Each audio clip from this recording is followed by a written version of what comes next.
Welcome back to Pop Pop Fizzle, everyone. This is Heidi. I'm Jeff. Okay, back again.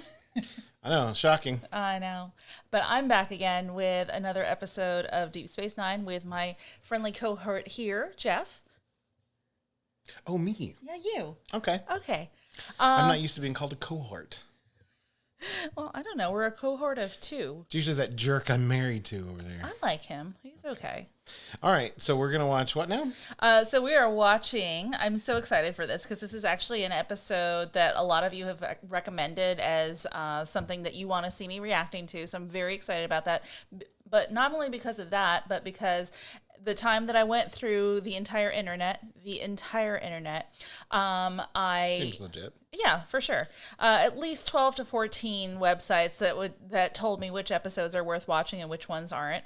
I didn't believe it. I am diligently watching the others that they said to skip on my own, but for Patreon for this first season.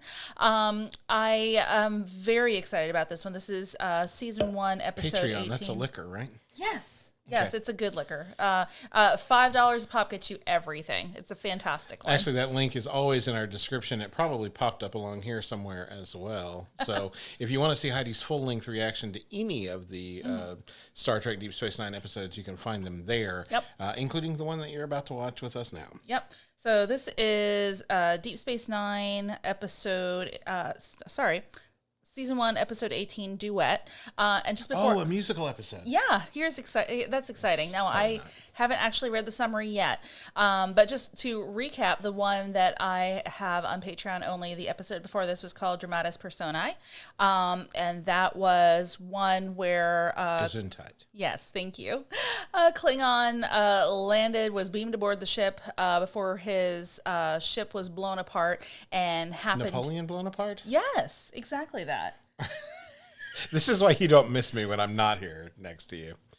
It's just nonstop dad puns. And I'm okay with that. But anyway, the Klingons had run into a planet where the energy field was it was like history and was retelling how the inhabitants of that planet destroyed themselves, and then they managed to recreate that on the ship, which is why the ship blew up. And then the our people on Deep Space Nine were getting involved in that, and it was up to Odo, who did not have a humanoid brain, to figure that out and get Dr. Bashir to unwittingly fix everyone, because that's what he does. It's very unwitting. Anyway. Well, I've got no wit, so I can't really blame him. There you go. You and Julian in the same boat. No thanks. You could have a little barbershop quartet with Have a just two of you. Smarmoff. Smarmoff? Maybe. Smarmoff. Maybe. That's also a liquor, I think. Yes. I would say that one needs to be left alone for sure. Okay. Anyway, this is episode 18, Duet. Again, something recommended by our diligent commenters out there, as well as the rest of the internet. So, if you like this, please go ahead and hit the thumbs up. I was telling them, I was sending them telepathic messages. You can do that sort of thing, didn't you know? Oh, no, I meant telegraph. I did the little thing. I don't know Morse code, so that was nothing. It's just me being an idiot, really. Yep. That's okay. I'm an idiot too, and you can tell us so in the comments below, but please feel free to subscribe That's what as the well. internet's for, yeah. Yes, tell us. All right, you ready? I am so ready for this. Let's do it. Excited. Or duet. Let's duet. Oh my god. Welcome to DS9. I'm Major Karen Reese. We have a passenger on board requiring medical assistance, a condition called calinora. The only cases of Kalanora I know of were the result of a mining accident at a Bajoran forced labor camp that I helped liberate. Ah, Major. I'll be right with you. Oh. Kira to Odo. Go ahead. I'm in the infirmary. I need security here on the double. I assume this is the problem. Problem? Lock him up. Well, it's obvious. I'm a Cardassian. The only way he could have contracted that condition was to have served at the Galatep labor camp at the time of the mining accident. If you'd seen the things I saw. And first came the humiliation. Mothers raped in front of their children. Husbands beaten until their wives couldn't recognize them. Old people buried alive because they couldn't work anymore. We still need facts to operate by, not Yeah. just your I think we'll have feelings. a talk with our guest. I'll come with you. No? Major. It'd be better if I spoke. Really? I'm Benjamin Sisko. I'm in charge of this station. I've never been to Bajor. Now, Commander, if you have no more questions, I'd like to be on my way. Or am I in jail with a Cardassian? I was gonna Yes. Odo, you're not keeping me in here with one of those. Let me get this straight. You're saying Maritza does have Kalanor. There's no doubt about it. Then he was at the Galatep labor camp. Commander, there's an incoming transmission for you from Bajor. It's the Minister of State. Did she go over his head again? If you'll excuse me, Doctor. I'm told you've performed a special service for Bajor today. We are holding a Cardassian temporarily. But since our Major Kira's accepted responsibility in this matter, the burden is off your shoulders. I don't agree. Nope. Commander, if this Maritza was at Galatep, we want him, and we will have him. I'd like Odo to handle this investigation. I'm not objective, but I'm your first officer. Let me conduct this investigation. I'm asking for all the Bajorans who can't ask. Let a Bajoran do this. Even if that's the right call, that doesn't make you the right Bajoran to do it. Agreed. Cisco to Odo. Go ahead. Major Kira will be in charge of the Maritza investigation. Let me know when you hang the Cardassian. But the Semel stew could use a little yamak sauce. Hey. Persecuting Cardassians goes far beyond your job, Major. It's your passion.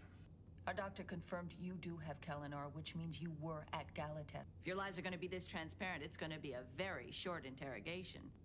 Well, in that case, I'll try to make my lies more opaque. Fair. I had the distinction of serving in the exalted position of filing clerk. Well, there you are. My secret's out. I await execution. I still think you're a liar. I take it then you witnessed the atrocities. Atrocities? What atrocities? You're saying Bajorans killed each other. At times. I helped liberate that camp. You saw what we wanted you to see. Well, why bother with actual mass murders when just the reports of such incidents would have the same effect? It's to keep you afraid and helpless. It's not the truth you're interested in. All you want is vengeance. Yep. Oh, that was rough. Yep. Then how do you explain the detention of a Cardassian citizen? I hope you're not suggesting you don't trust him simply because he's Cardassian. Maybe. I don't trust him because he's already lied about being at Galatep. If any of these Bajoran hate-mongers get their hands on him, I'll hold you. Yeah, see, with drunk guy off telling who knows what Right. stories to who knows who. Yeah. All I want is to see him punished. You want him to be guilty. His punishment will let Bajor feel some satisfaction. I've checked with the Bajoran archives, and they do have a Maritza on record as being a filing clerk at Galatep. I've also checked with the military academy on Korra 2. Maritza has been teaching filing there just as he claims. Major, what if this image confirms that Maritza was a file clerk? What do you expect us to do then? I suppose you'll let him go. I'm glad we understand each other. I've got it. It's not him. If that's Maritza, then who are we holding here? Oh, well, that's a great picture. That's him. That's Maritza. Not according to the caption. According to this, it's Goldar Heel. Whoa. That's a big fish. And you can only execute me once. Oh, if we My could only do more. regret. Bajor didn't resist. It surrendered. You're insane. You admit your atrocities. I admit everything! You can never undo what I've accomplished. The dead will still be dead. This guy's a loony. He's not really good at being his own defense attorney, I gotta say. Yeah, no. Maralshan Sea Veil from Quark's private stock. Wow. He bragged about what happened at Galatep. I hate him, Odo. Now I have to stand there and listen to him belittle the Shakar and everything it stood for. Then how did he know you were with the Shakar? Review all off-station requests for information regarding Major Kira Nerys within the last 8 months. Huh. And I'm supposed to believe you remembered my name from some report you read years ago? Who are they? Survivors of Galatep. They arrived early this morning. Oh boy. They're wearing Suppose masks. they're waiting for justice. Galatep. This is a very 2020 Imagine episode. living through that hellhole.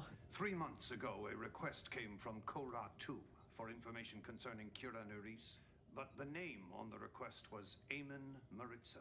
I attended his funeral myself. Then who are we holding here? Some innocent Cardassian citizen. That innocent citizen has admitted he is Gul Darheel. Maybe he switched the names in the files? In the caption? He says his name is Gul Darheel. This is obviously some plot to embarrass the Cardassian Empire. How many Cardassians did you kill? I didn't keep count. How many Cardassian civilians did you kill? We had no choice. We were fighting for survival. Everything I did was for the greater glory of Cardassia! Nothing justifies genocide.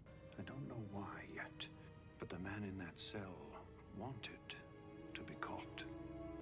Huh. He was a file clerk. Did he have a wife? A child? According to this, Gul Darheel died in his sleep 6 years ago. The Cardassians are trying to trick us into letting him go. Darheel's progress reports from Galatep show that when the mining accident occurred, he was back on Cardassia being awarded the Proficient Service Medallion. If he wasn't at Galatep on the day of the accident, then he couldn't have contracted Kolanora. I inquired about this man's last 2 weeks on Korra 2.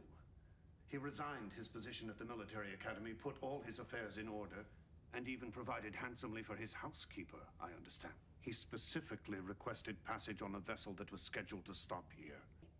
He was there. He did it. What'd you learn, Julian? I've checked on Maritza's medical record. It's all pretty standard, really. Except for one thing. After arriving on Korra 2, plastic surgery? he started taking massive doses of dermateralian plasticine, which is a dermal regenerative agent used to maintain skin resilience after cosmetic alteration. You're saying he changed his face to look like Gul Darheel? I didn't see that coming. So you're saying you were at Galatep when that mining accident occurred? Of course! Why are we going over this again? Because your own progress report shows you were back on Cardassia at the time of the accident. I don't know what you're talking about. Get out! Why did you have your face altered? Why don't you ask me something intelligent? You're Maritza, aren't you? I'm the Butcher of Galatep. The terror that butcher of flaps in the Galatep night. died 6 years ago. You're Eamon Maritza, his filing clerk. It's Maritza who's dead.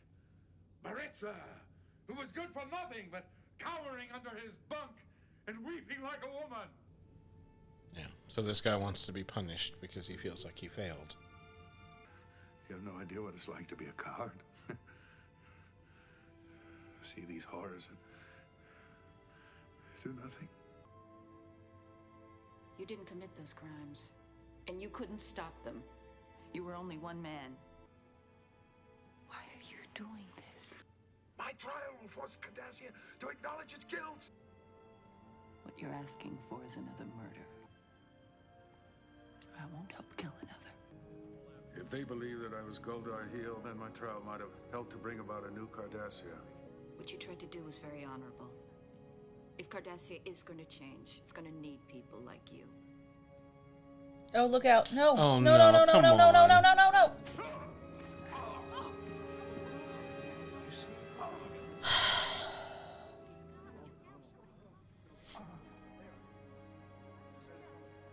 Why?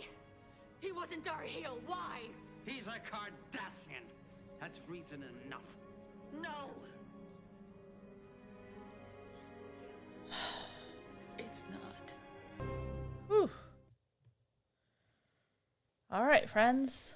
So, thank you for telling me that that was going to be a very important episode. Yeah, I totally. I kept waiting for singing to happen. Didn't happen. Didn't happen. Didn't happen.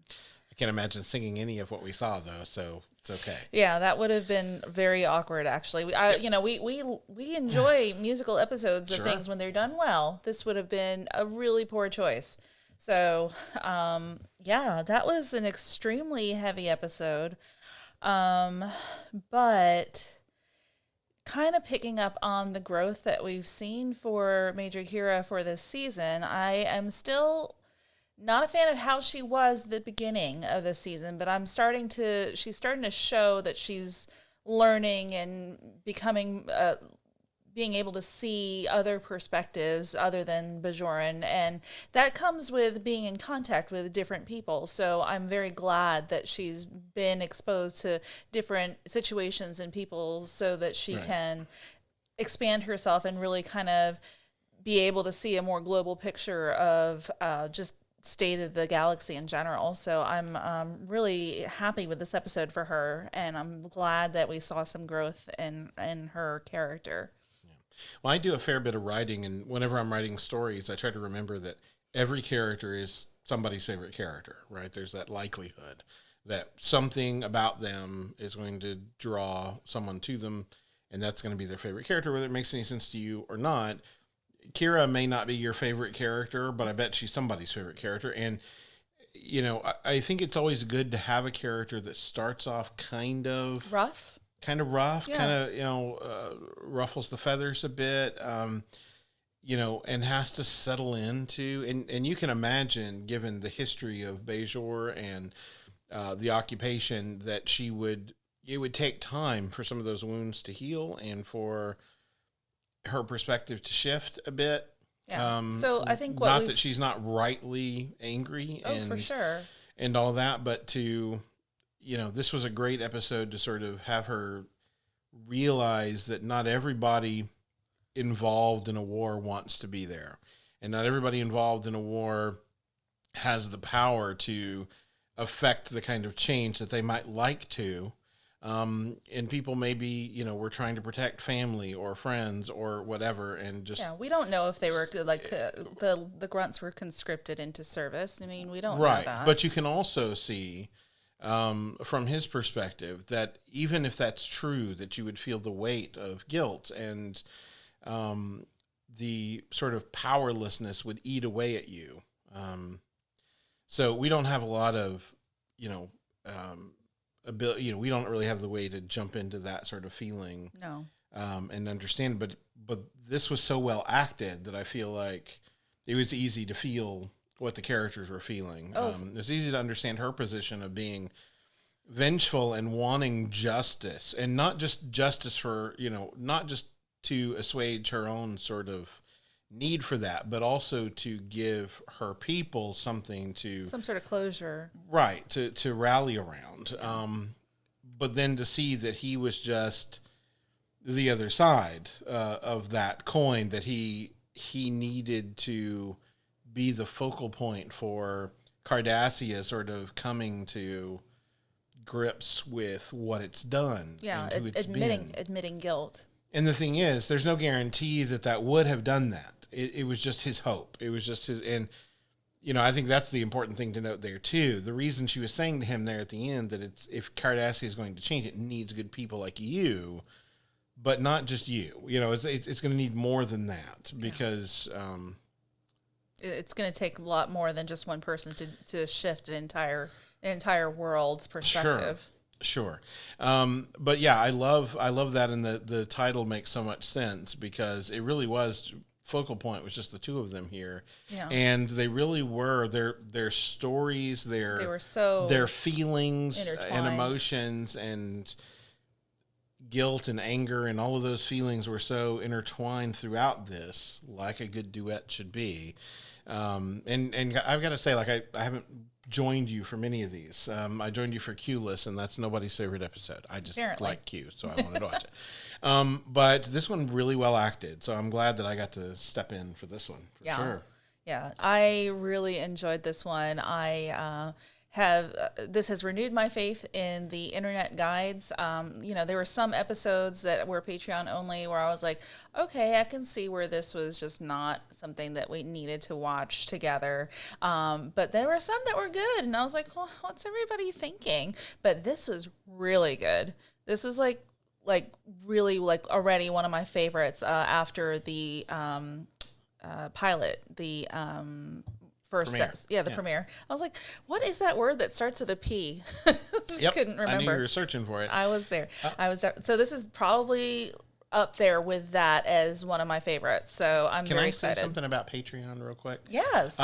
Because she has skipped over some episodes and making those Patreon only.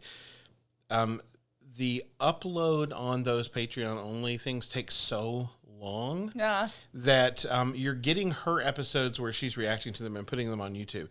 Patreon's a little bit slower to get those episodes in the gap. Yeah. So we're getting to those. So if you're waiting on any of those episodes, Rest coming. assured, we're working on them. Yeah.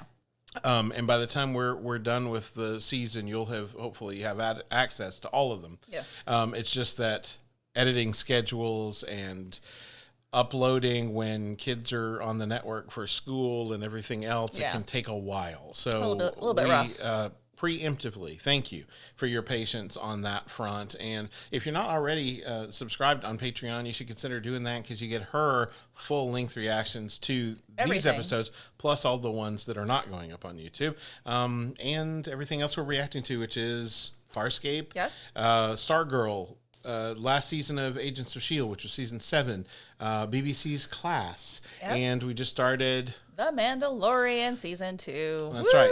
So if you're interested in any of those, Patreon may be the place to be. Yes.